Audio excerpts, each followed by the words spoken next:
I started this channel with a project bass that I purchased from Carvin, who is now Kiesel, out of Southern California, and they sent me all the components and necessary hardware to finish and put together a bass. And there are 4 videos down there that show, the construction process, but what is missing is what happened to the bass when it was finished. Well, I tried to do a video for that a few times, and it didn't really work out as well as I'd hoped. Part of which is because when I put the bass together, the tone I got was suspect. It had a warble.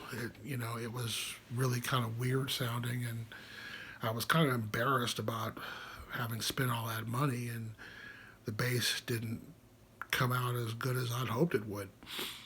And the sound got worse and worse, and eventually it started crackling.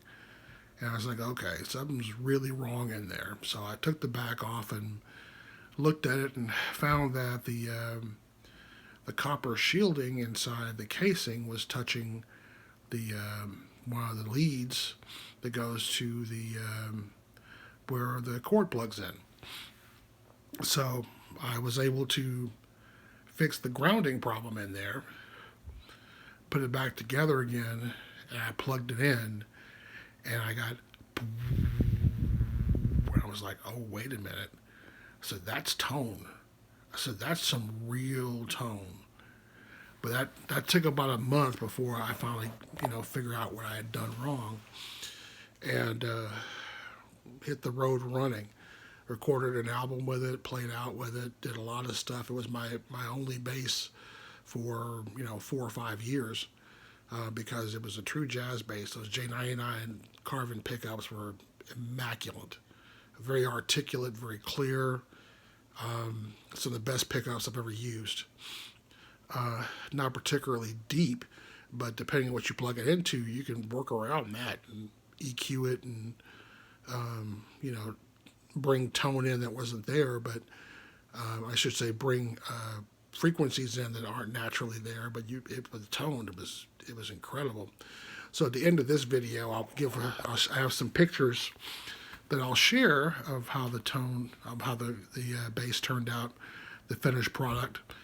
I no longer have it. It grew up. It moved to Houston. It found a nice little Jaguar to settle down with, and has a couple of ukuleles running around the house now. So I'm very happy for it.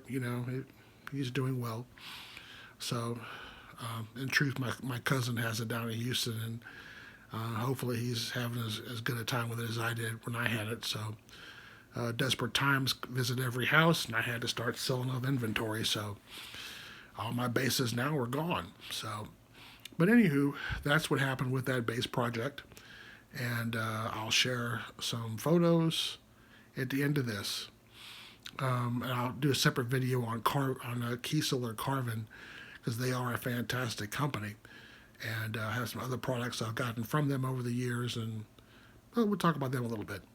So until next time.